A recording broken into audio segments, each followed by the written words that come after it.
You're listening to Burnt, and this is episode number 6. Hey, I'm Lauren. Hi, I'm Michelle, and some days we're burnt out. And some days we're burning it down. This is Burnt, a podcast where you're not going to find us reading off of a script. These are real, unfiltered, raw conversations between two moms, two women, and all of our friends. We got a lot of friends, and we are all fired up and ready to make some change. We're ready to burn it down, and we want you to join us on this journey where we aren't just burning it down, but we're figuring out how to fix it and rebuild it. Because you got to scorch a little earth, controlled burn, before something beautiful can grow. Join us every week here for Burnt, wherever you enjoy listening to podcasts. Hey, Lauren. Hi, Michelle. How are you? Well, I've showed up for work today. Did you? I sure did. I actually just got back from, I guess you could say it's work. It is work for democracy. I just canvassed for petitions for Congresswoman Lauren Underwood and literally slid into this chair right before we. I love it. Hey, Lauren, the other Lauren. Favorite Lauren. So the first time I met her, I asked her who her favorite Lauren in pop culture is. And we both had the same favorite Lauren Hill. And so, but now I kind of I'll be like, okay, favorite Lauren, you ready? Let's go knock each other's favorite Laurens. I like that. Right? She's wonderful. But I'm glad that we've shown up for work and that Lauren has shown up for work when so many Republicans just can't come to work because they choose not to come to work, but they're getting paid. And then meanwhile, my friends in the federal government who are federal employees who have dedicated their careers and their lives as civil servants who are very modestly paid in the first place. Like, we are not talking about the most luxurious of lifestyles or salaries. And one of my good friends told me that, here is the date of when her department specifically falls or runs out of money, and she doesn't know if she'll be able to pay her mortgage, if they will be able to stay afloat, because she will not be getting paychecks. And military stops getting paid 15th, right? Yeah, 17th. So 17th, okay. Or at least the person I know who's in, I refuse to call it Department of War, but Department of Defense is 17th is when they run out. So that's cool. So that's awesome. I love that. I love that for the Republicans who are just chilling on vacation right now. Yeah. And I would love to know what exactly they're doing, because I know that my congressman is so busy and he's got back-to-back meetings and he's traveling throughout the district. So at least he's still working and showing up, and so is his staff. Yeah. But I will say this is what is getting me through this moment, is all of these videos. The ones of, I think it's Congressman Lou, who's down in San Diego, and he's going through the Capitol building looking for the Republicans. There's little secret doors that look like a fairy fits in them, and they're even looking in there, but they can't find the Republicans. That has not been on my algorithm. I need that immediately on my algorithm. Also, Congresswoman Underwood, maybe you should get it on that trend. I'll come help. I will go to DC and knock on some doors and try to find some people. They're not there. Yeah, you and I are supposed to be there shortly, and we will see. If we can't find them, we're going to make a video looking for them, and we will go all over the city looking. That'll be amazing. It blows my mind, though, the way that the Republicans and the White House, the way that they are trying to shape this as a Democrat shutdown is mind-boggling, because literally the night that this happened, the Democrats were all there. They were all on the House floor ready to talk through negotiations, to get to some sort of common ground, to find a way to not shut down the government. But the Republicans were nowhere to be found. I'm pretty sure they thought that Democrats would cave and that Republicans would win the messaging. But I think is becoming increasingly more obvious how desperate their propaganda is, because it is. Yeah, let me read to you what the U.S. Forest Service website says. There's a warning when you go to fs.usda.gov. The radical left Democrats shut down the government. The government website will be updated periodically during the funding lapse for mission critical functions. President Trump has made it clear he wants to keep the government open and support those who feed, fuel, and clothe the American people. No. No. No. Well, and this is intentional because not only are they pushing this propaganda across the board, everything is the Democrats' fault. Democrats are lying. And I think that this is a darker. I am not a conspiracy theorist, but as we've talked about, get me my tinfoil scrunchie to turn into a tinfoil hat. It feels very dark and intentional. And I've seen a lot of messaging about this actually facilitating part of Project 2025. Like the government shutdown is facilitating the further stripping of resources from like Department of Education and also looking at stripping the federal workforce further and just gutting everything. And the government shutdown is the way that they do it. And if they can blame Democrats while doing their dirty work, then they don't have to bear responsibility or take accountability for the harm that they're going to be causing and are causing so many people, especially when you look at healthcare. Well, I find it so ironic that their messaging is that we're going to get rid of, and this is what Trump said, we're going to get rid of the Democrat policies, whatever we've done, anything that's Democrat related, they're just going to strip and get rid of. So healthcare, like, yeah, we'll take ownership that healthcare is something we want. We will. But that somehow is going to make your agenda better by stripping healthcare? Right. That doesn't make any sense. And I think some of them know it. I think more than who have been public. I mean, Marjorie Taylor Greene, a broken clock is right twice a day, but who knew I would be fully co-signing everything she's saying right now about this shutdown and that, I mean, do we even want to pull on the thread that this is likely connected to distracting from the Epstein files? Because I think we cannot lose sight of the gravity of what is in those files. They're going to such extreme lengths to keep that information from the public. Why? We have an elected congresswoman in Arizona who can't get sworn in because little Mamsie Pamsie Johnson doesn't want to do it because she has said that she will be the 218th signature on releasing the files. Mm-hmm. Come on now, you guys. Pedophiles. Literally. And I talked to my kids and I had a great conversation with them yesterday where I tell them to ask questions. I want you to, when I tell you something, pepper me with questions. Ask me why. I want you to go through your own critical thinking process to figure out what the intention is for whoever is giving you the information that you're being provided. Who benefits from you having that information? And if the person who benefits from you having that information is the same person who's telling you the information, it's probably not a good sign.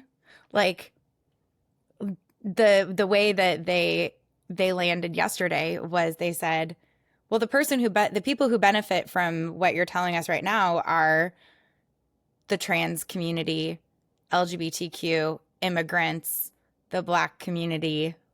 That's who would benefit from this information. I was like, yeah, but not me. Like me as a collective, as part of a community, but who's telling you that those people are bad and that you should hate them because it's their fault that you don't have access to more resources? Who benefits if you are pointing the finger at them? And my kids actually connected the dots and they were like, well, the people who are taking the power, then that benefits them. So I think if we continue having these conversations and even asking ourselves in moments of seeing information that doesn't make sense necessarily, who's benefiting from this information, from me thinking this thing, who benefits from that? And if it is a marginalized community, then yes. But if it is not a marginalized community, if it's people who are on a power grab, trying to get more money, more power, more resources for themselves, because it's not the under-resourced who are harming all of us. They have less than we do. Mm-hmm. And I think I look at it that there's two groups that want this, and it's the white, powerful, so-called Christians that we have in office, males, and then of course the females who adhere to that and think this is God's way, and then we have those who I think, frankly, are just scared. They're scared of anyone who does not look like them, talk like them, believe in what they believe in. They're scared. And I would assume that they're scared that they are going to be forgotten somehow. If we remember and look at other people and we try to help other people that don't look like you, speak like you, talk like you, believe in whatever it is that you believe in. So the scared people are looking towards the people with power and saying, oh, but you do look like me. You do. Well, yeah, you do talk like me because they're the most dingle hopper people I have ever heard. Like you can't complete a full sentence. And then you're believing in Christ like I am. And we all have the same martyr this month. And it's that kind of nonsense that's why we are where we are. It's a bunch of scared individuals. Mm-hmm. And the fear of those individuals has been preyed upon for decades, generations, centuries, even, I would argue. And the idea that those of us who are pushing for empathy and justice and civil rights and human rights and humanity, the idea that we are less connected to a spirituality or even to Jesus. Like, let's say we're talking to Christians specifically. What, like go back in your brain. Like, at what point did Jesus not stand up for humanity and refugees and civil rights? Like, at what point was Jesus's message only those who look like me, only those who were born within certain borders, only those who believe what I believe, those are the ones who we should save? No. Like, and I can say this because I believed everything that I talked about in Bible study in high school and college, so much so that there is not a church that exists for me anymore. Because most churches capitalize on this fear that completely separates itself from anything that I have ever known God to be or Jesus to be. And we can go all the way back to when he was born, that Joseph and Mary had to ride away on a donkey and go look for somewhere to be born. And one single person was like, sure, you can use the manger in the back with all of the donkeys and the horses and the cows and whatnot. So y'all were okay with that? Like the way he came into the world, but we aren't going to welcome other people when they're born. Mm-hmm. Again, make it make sense, please. And while we're talking about Jesus and God, let's talk about our newest YouTube comment. I was really hoping we'd go there. We hope that you are listening to this one, since you listened 2 weeks ago, about how we need to go read the Bible and that you and I are making up rules for our clubhouse, air quotes, and we need to stop talking about salvation, because what the video that is in reference was that you and I were talking about how people think that they need to save other people. And so that is why they are going on these rampages of like, we got to save everybody. Otherwise you're going to hell if you're not a good Christian. And so in response to that, no good deed can be done without God, according to this individual, not according to us, to which I replied, no, there's plenty of good deeds being done by non-Christians, A. There's plenty of hateful deeds going on by Christian so-called people, B. You're trying to do your own little clubhouse by saying that we all have to be part of your club in order to get anywhere ahead. No, no, no. And don't tell me to read the Bible. Yeah. I went to Catholic school, kindergarten through 8th grade. Okay. I went to church every Sunday, every Friday too. And then even in college, I still went to church because I was a good Catholic girl. I don't need to read more of the Bible to know what it says. I need to be a good human being. Period. Because that is the lesson in the Bible, if anything. But I mean, like, let's even get into the Bible is a collection of manuscripts that were written far after the man lived and were then chosen by a collection of men who decided what was going in and what was going out and how to capitalize on the fear of people, that because I think that fear and sense of survival and protection and love is so visceral to all of us as humans. And some people prey upon that and twist it, and it's just so deeply heartbreaking to think about. The idea that people can look at what we're doing, where we are fighting for empathy, we are using our voices, we are metaphorically flipping over tables, although I would absolutely literally flip over a table right now. Like, be careful at the holidays. But it's really sad to think that there are people who believe that they are pious and righteous, and they look at what we're doing, which is more reflective of the, I mean, I hate to sound so evangelical, but like, I lived in that world for so long. We are doing what is in the teachings of Jesus. Like that, we are putting that into practice in our daily lives. And to have people who say, oh, no, actually, you're not, because you're making a clubhouse. And it's mind boggling. It is gymnastics on a whole other level. And I'm not even really sure if I can eloquently address it. The song that keeps playing in my head, and I was telling Melinda Hale this the other day, I'm just going to start commenting this on everything, is they'll know we are Christians by our love, because I find it so comical that these Christians, it's not all Christians, we're not blanketing it, but this group that is so diehard, we are Christians and this is what we're doing, are the most hateful individuals right now.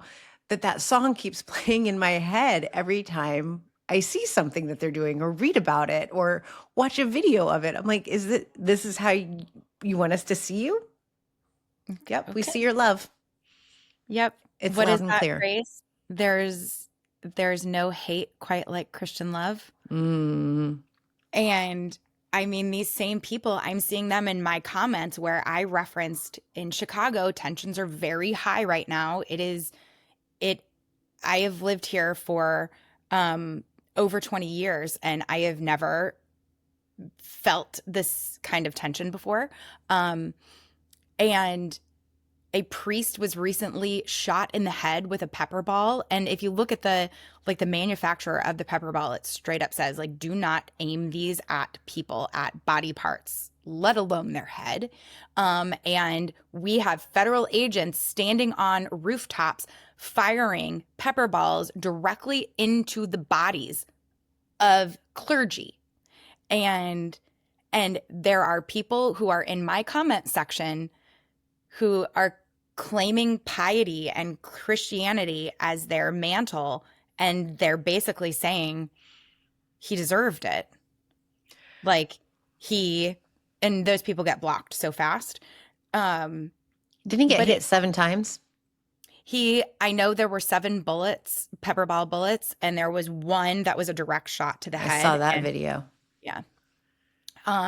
But they had different religious leaders on Sunday with communion, and there were people in the comment section of a post about doing communion outside this ICE facility, and people were angry. They were like, this should be happening in a church. This is blasphemous. This priest should be removed from the Catholic Church. And people were so keyed up. And it's like, no, literally, like, where two or more are gathered in my name, it is church. Oh, yes, I've read the Bible. I'm so glad that we had that opportunity. We didn't practice that. Nope, that is literally what it says. Where there are two or more gathered in my name, I shall be there. And so you can have church wherever you are. Especially going into prisons. Like that is a very real part of so many religions. And the reform and rehabilitation. And even this administration has gone hard on the Second Chance Act and looking at being able to rehabilitate people. So yes, this would be part of their plan.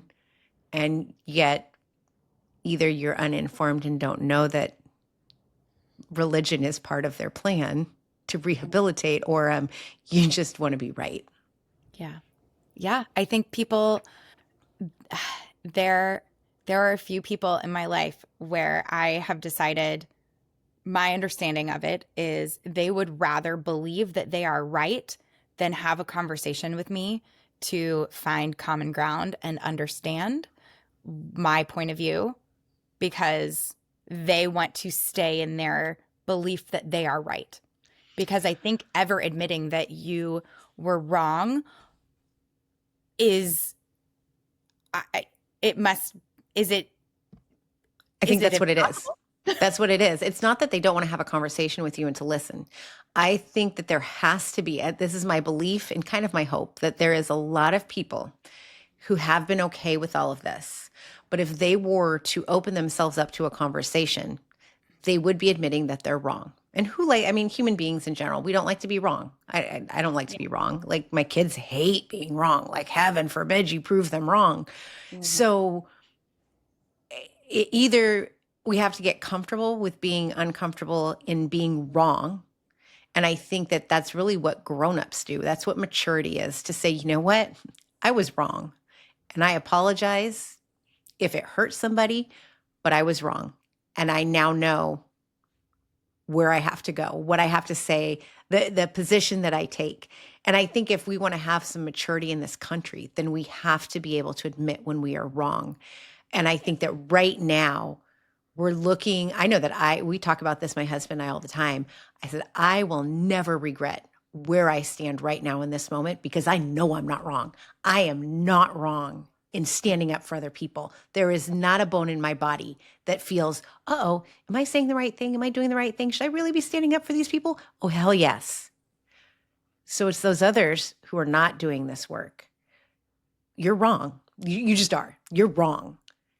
You either mature and do something, or you're going to live with this. And are they as convinced that they are right? Or are there cracks in that armor? Because I think it's a protective armor where they want to protect their sense of righteousness. And so they shut everything down. But also going back to a few episodes ago, we talked about gentle parenting, our way through fascism. And something that I do through my parenting is, and this is coached to me through my therapist, and has never failed. If I don't handle a situation well with my kids, like if I lose my temper, if I get mad at them for something that turns out they actually didn't do, and I get upset and I maybe yell faster than I should be, and I come back to them. Might be a couple hours later, it might be a few days later.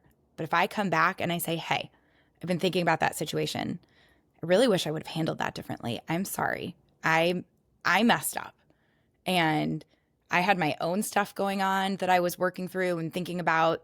It's not your responsibility. You don't need to manage my emotions. That's not on you. And I put that on you because I wasn't able to get clarity in myself before I launched it at you.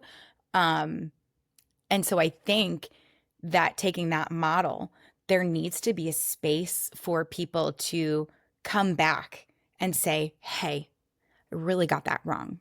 And thankfully, my kids have always had a lot of grace, but it it changes the dynamic. And my therapist has told me before that it's actually more important to have that that correction, that reframe, that repair after the fact than it would have been for me to get it right in the first place. Mm. The repair is so important. And you're teaching them a lesson. You're teaching them that it's okay to be wrong. It's absolutely okay if you recognize after the fact that what you did was wrong or you approached it the wrong way, and that you can ask for forgiveness. And then it makes them a bigger person to accept that apology and say, okay, I'm going to learn from that too. And I recognize that you've done this work. Now they know they can do this work, and it makes it a safe space too. So I think all of that then brings up the next step of like, okay, when we do find people who are willing to be mature and to be open and say, I was wrong, then will we meet them with that same grace that our children are meeting us? Gosh, I hope so. And speaking of children, this is very unprofessional in the middle of a podcast. And if you can hear it, my apologies. But there is a creepy ice cream truck that I can hear. And I am just going to send my kids, because they don't have school today, not to go to that ice cream truck because it is a creepy, creepy truck. We did it once and they had some weird, weird paraphernalia on the, Ooh. yeah, it was like very, very, I don't know. I just got a text back. What do you mean no ice cream truck? I just alerted them to the ice cream truck. They might not have even heard it.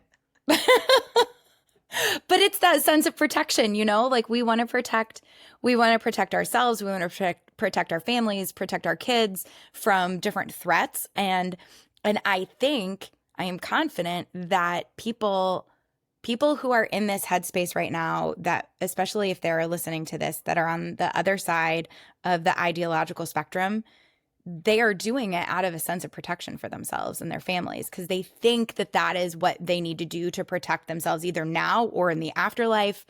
And they are so laser focused on what they've been told to fear that they can't see humanity anymore. They can't see empathy. They can't see love. They only see like hate and fear and this like intense need to do anything they can to kind of close themselves off. My belief is that if you focus on the here, the now, and being a good person and doing the right thing, then you don't have to worry about the afterlife because you'll just then be taken care of because you were a good human being while you were alive. So maybe if everyone just focused on the here and the now, the future would be brighter. I totally agree. Well, and I think if we could focus on community and what needs to happen in this moment, because we don't know what's coming down the pipeline here. I mean, tensions in Chicago continue to escalate. And I think that Chicago is going to be used as a tool for the people in power to do some pretty scary things. I think that we're looking at martial law. I think that they are looking at the Insurrection Act. And these are very scary, real things that will impact all of us. It means like no elections. Like we could end up in a very, very scary predicament if we I mean, I don't even know what that if is, but I think in that backdrop, zeroing in on community and conversations and learning how to support each other is just paramount. It's absolutely essential. And I don't think that anybody knows what that could potentially look like when the shutdown will end. I've asked the question to Senate Minority Leader Schumer, and it was kind of like it's gonna happen. Like, buddy, when? Like, how long does this go on before somebody does something else and takes the next step? When does this happen? When is it too much? And I don't know that anyone has those answers. And that scares me. Yeah. I mean, I just was at Kamala's book tour on Saturday, and she said, I don't know that it's not going to get worse before it gets better. And she said, I said that exact same line a few days ago, and then they indicted Letitia James. And Over it's mortgage stuff, you guys. A mortgage loan and an address. it's so bad. I mean, and there is no amount of caution that is too much caution, even for those of us with privilege. I think they will come up with whatever they need to come up with, and there are thugs out here who are roughing up clergy, roughing up moms who have taken time out of their day between drop off and pickup to walk kids home from school because their parents are afraid to leave their house. Like, a reporter from Chicago was just body slammed to the ground. And I think so many people don't understand. I don't know what information they're getting and the reality of what is happening and how susceptible people are to propaganda. But the propaganda is, when I was in college and we were studying propaganda and politics, it was a lot more nuanced, even in Nazi Germany, than it is now. It is so overt and blatant.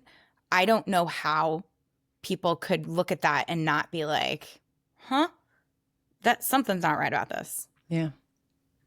But I'm sure people eat it up. But obviously they are. Until they mature, look for grace, and we give them grace. Yeah. And choose a different path that is the righteous path. I mean, who does it benefit? Well, and even going back to that propaganda piece, like you've noted, the notices that they are putting up on websites, and even it's coming out in the shape of reels on Instagram that have like corporate music in the background, like almost like something like you'd hear in like an informational thing about what kind of widget this company makes. And they are using it to, the thing with propaganda, and it also goes into like gaslighting and manipulation and abusive relationships with narcissists. They will take a little bit of something that's true and something that's completely false, but they weave that tiny bit of truth into this massive falsehood, and it creates enough confusion. And I mean, Trump himself, he has said, like, let me do the weave. Like, they are literally weaving in teeny tiny fragments of truth into this massive lie that they keep spinning for myriad different issues that are taking place. And it's overwhelming to think about how to combat it, but we're showing up. We may be burnt out, but we're showing up. Amen. Keep showing up, my friend. Right back at you. We're all doing the things. I think, even if it's scary and overwhelming, and even if we're burned out, I am buoyed to continually be reminded every day to look for the helpers, like Mr. Rogers says. I love it. They're look everywhere. for the helpers. Mm-hmm. For the people. All right, friends, go look for the helpers. Do what Lauren said. Look for the helpers, and next week we'll help you some more. Or at least we'll hold space and laugh together.